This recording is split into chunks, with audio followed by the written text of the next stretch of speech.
दोस्तों आइए जानते हैं हम ROPD right of private defence, जो कि भारतीय दंड संहिता 1860 में IPC सेक्शन 96 से 106 तक में इसका जिक्र किया गया है। जानते हैं आत्मरक्षा का कानून है क्या। आत्मरक्षा का मतलब है स्वयं की रक्षा करना। कानून में प्रत्येक व्यक्ति को यह अधिकार प्राप्त है कि वो खुद की रक्षा कर सके, लेकिन अगर खुद की रक्षा करते हुए दूसरे की मौत हो जाए तो क्या फिर आरोपी के खिलाफ मुकदमा दर्ज होगा। दोस्तों मैं यहाँ लेक्चर देने बिल्कुल नहीं आया हूँ। मेरा मेन एम क्या है इस वीडियो को बनाना कि आप कानून के दायरे में रह करके कैसे अपनी रक्षा स्वयं कर सकते हैं, क्योंकि पुलिस है या कानून है हर जगह मौजूद नहीं रह सकता। जिस अवस्था में जहाँ पुलिस आपकी सहायता नहीं कर सकती वहाँ व्यक्ति वह स्वयं उसको अपनी रक्षा करनी होगी, वो भी कानून के दायरे में रहकर।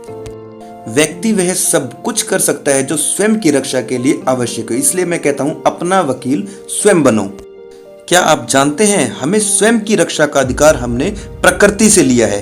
देखो जैसे एक सांप होता है, अगर आप सांप को टच करो उसको लगता है कि ये आदमी मुझको नुकसान पहुंचा सकता है, वो तुरंत अपना फन उठा करके काटने को दौड़ेगा। तो इसी तरह से हमें स्वयं की रक्षा के लिए हम कितना प्रतिघात कितनी हिंसा का यूज करते हैं वो डिपेंड करता है कि सामने वाला आपको किस तरह से हर्ट कर रहा है। IPC के 96 में बताया गया है कि जो प्राइवेट डिफेंस है यानी खुद की आत्मरक्षा एक तरह का अपराध नहीं माना गया है।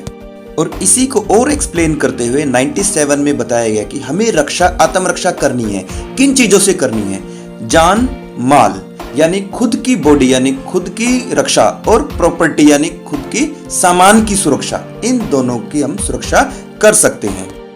प्रॉपर्टी की सुरक्षा हमारी चल संपत्ति की भी हो सकती है या अचल संपत्ति की। जैसे कोई चोरी करता हो, रोबरी या मिसचीफ या क्रिमिनल ट्रेसपास, कोई जबरदस्ती आपके घर में घुस जा रहा हो, उस समय में आप बल का प्रयोग करके उसको रोक सकते हैं। अगर उस समय आपसे कोई गलती से आपके ऊपर कोई हमला करता है तो उसके बचाव में अगर आप भी बराबर का हमला करते हैं तो वो अपराध की श्रेणी में काउंट नहीं होगा। परंतु इसका मतलब यह बिल्कुल भी नहीं है कि अगर कोई सामने वाला आपको थप्पड़ मारता है तो आप उसका तलवार से मारें। जी नहीं, आत्मरक्षा करते हुए यदि स्वयं से अपराध हो भी जाए या यूं कहें यदि हिंसा का इस्तेमाल करना भी पड़े तो हिंसा उसी अनुपात में होनी चाहिए जिसे वह टाल नहीं सकता। हिंसा प्रतिशोध या दुर्भावनापूर्ण भावना से नियोजित नहीं किया जाना चाहिए, क्योंकि जो हमारा ये निजी प्रतिरक्षा का अधिकार है ये बचाव का है, ना कि प्रतिकार यानी बदला लेने का। यह आपको कैसे पता लगेगा कि अब आपका राइट ऑफ प्राइवेट डिफेंस शुरू हो गया है?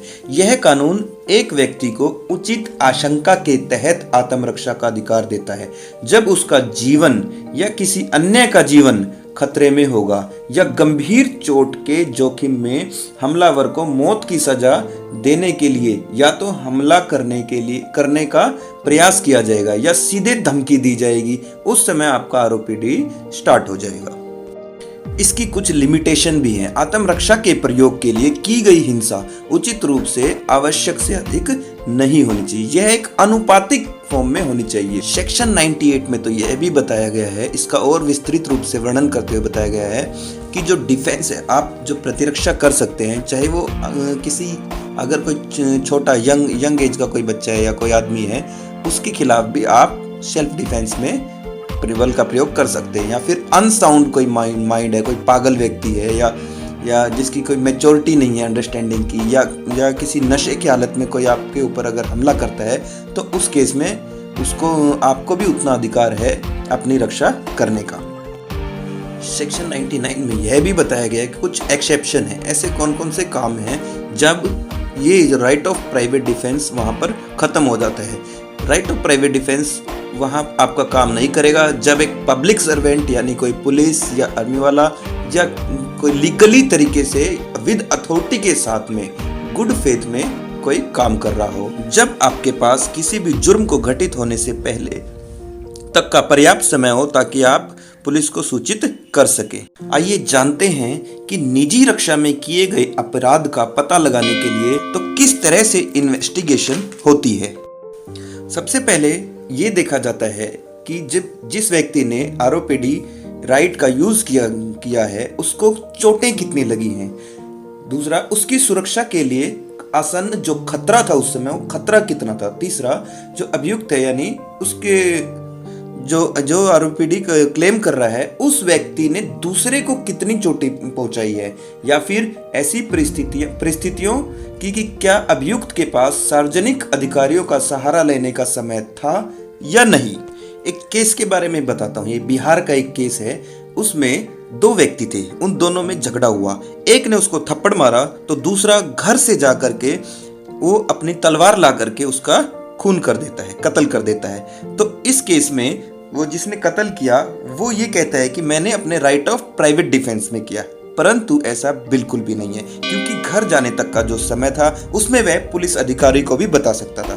दूसरी बात, अनुपातिक फॉर्म में ही बल का प्रयोग करना चाहिए। अगर उसने थप्पड़ मारा है तो उसका बदला थप्पड़ से ही किया जाएगा, ना कि उसका कत्ल। ऐसी स्थिति में आरओपीडी यानी प्राइवेट जो आपका निजी रक्षा का अधिकार है, यह बिल्कुल भी काम नहीं करेगा जब तक कि यह प्रूव ना हो जाए कि जो सामने वाला व्यक्ति है उसने उसे गंभीर चोट पहुंचाई है और जिससे उसकी जान को खतरा है। उसी केस में यह राइट ऑफ प्राइवेट डिफेंस लागू होगा। इसी तरह प्रॉपर्टी की रक्षा में भी अगर आपके पास समय है तो पहले पुलिस में जाकर के एफआईआर कराइए, ना कि उसका आप खुद से बदला लीजिए, जब तक कि आपको कोई गंभीर चोट ना पहुंचे या आप अपनी प्रॉपर्टी को बचाने के लिए उस समय आपके पास समय नहीं है पुलिस के पास जाने का, तभी आप इस अधिकार का प्रयोग कर सकते हैं, अन्यथा यह अधिकार शून्य माना जाएगा। दोस्तों, अगर आपको यह वीडियो पसंद आया हो तो वीडियो को लाइक व शेयर करना न भूलें व कमेंट बॉक्स में इसके बारे में भी बताएं। जय हिंद, जय भारत।